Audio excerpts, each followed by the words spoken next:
Please make some noise for Mimi Hayes.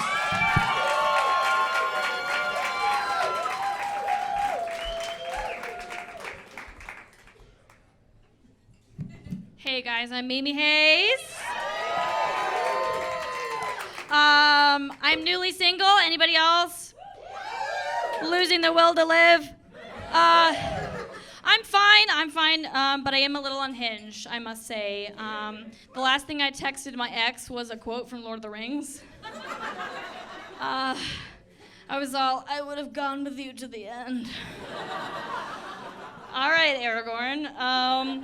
It's interesting, though, he is a mentally ill alcoholic Scottish man, so, you know, I have a death wish, but it raises questions as to what I would say to any future woman who would date him. I'd just be, like, hanging on the side of a rock face, like, fly, you fools!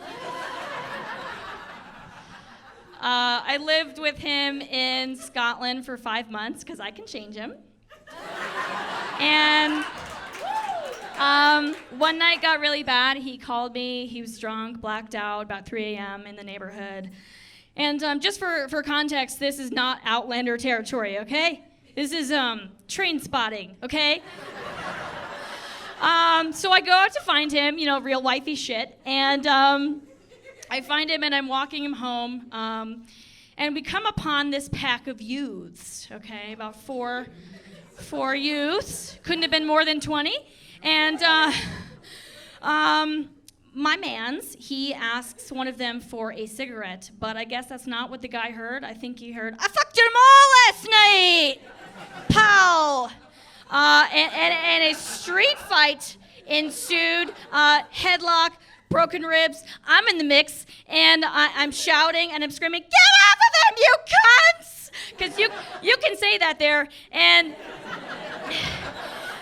we get away, and we don't get stabbed. It's a miracle. And but the last thing I remember as we're running away was these youths had the audacity to make fun of my American accent.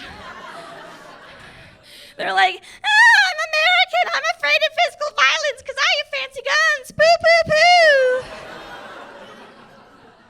But things are looking up for me, though. I had my second brain hemorrhage in a decade, not to brag.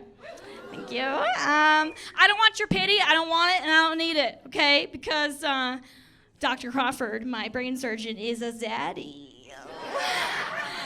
Yeah. About a decade ago, he did my first brain surgery, and I fell in love with him. And I think it's called Stockholm Syndrome. I was like, did you touch my butt when we were under? I hope you did. But, you know, over that decade, I moved around a lot, New York, LA, Scotland, and so did he. Not to those places, although, can you imagine? But in 2018, I put out my first book, published a book, thank you.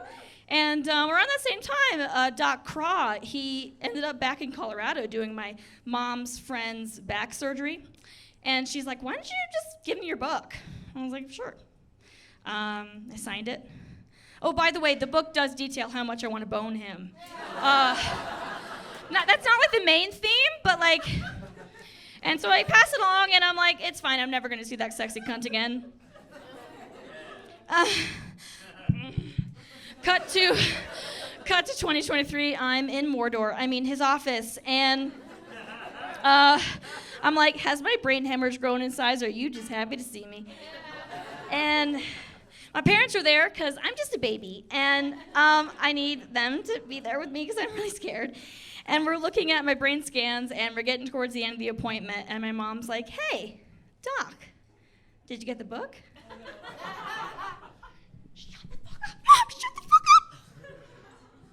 And he's like, yeah, I read it. And I died right there on the floor. You're looking at my ghost, and he said, this suave motherfucker, he said, yeah, you know, there's a whole side of our patients' lives that we never get to see. And it's truly captivating. And then it came.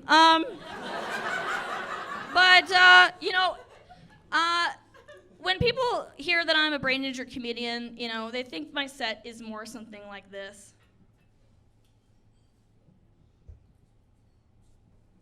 Knock, knock. Knock, knock, who's there? Doctor Who. I mean, there's still time I could get there. Thanks, you guys. I'm Mimi Hayes.